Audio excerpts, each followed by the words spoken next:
Astrology simplified में आपका स्वागत है। आज हम चर्चा कर रहे हैं मेडिकल प्रोफेशन के बारे में, चिकित्सीय पेशे के बारे में हम बात करना जा रहे हैं। इसके लिए हमें जातक की कुंडली में क्या क्या देखना चाहिए कि जिससे कि वो मेडिकल प्रोफेशन में जा सके। सबसे पहले तो हमें लग्नेश को देखना पड़ेगा, लग्न लॉर्ड और लग्न भाव को देखना पड़ेगा। अगर इनके पोजीशन अच्छी होगी तो जातक का जो है मानसिक और शारीरिक योग्यता और झुकाव हमारे मेडिकल प्रोफेशन की ओर रहेगी।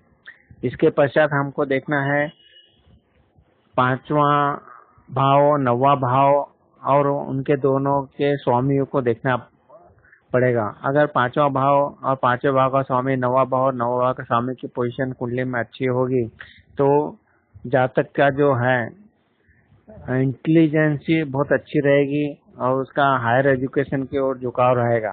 तो पांचवा भाव, नौवा भाव, उनके लॉर्ड को देखना बहुत जरूरी होता है। इसके बाद में हम देखते हैं छठा भाव। छठा भाव जो इंडिकेट करता है डिसीजेस का, रोगों का। तो छठा भाव और छठे भाव का स्वामी को देखना है कि वो उसकी पोजीशन कैसी है। इसके पश्चात हम देखते हैं आठवां भाव जो इंडिकेट करता है लॉन्गिट्यूडिटी को, लाइफ ऑफ स्पान को इंडिकेट करता है। और 10वां भाव है जो कि व्यवसाय को दर्शाता है। तो आदमी का 10वां भाव भी कुंडली में अच्छा होना चाहिए, 10वें भाव का लॉर्ड भी अच्छा होना चाहिए। उसके पश्चात 11th हाउस को देखेंगे जो कि हमें लाभ और आय देता है, गेन और इनकम देता है। और इस सबसे ऊपर इनका हो गया जो सिग्निफिकेटर है सूर्य, जो चिकित्सा का महत्व दिखाता है। मतलब सूर्य की पोजीशन भी कुंडली में अच्छी होना चाहिए। इस तरह हमने देखा कि जब भी अगर जातक कुंडली का हम विश्लेषण करेंगे तो उसमें जानेंगे कि मेडिकल प्रोफेशन के लिए ऊपर बताए हुए भाव, उनके स्वामी तथा जो उनके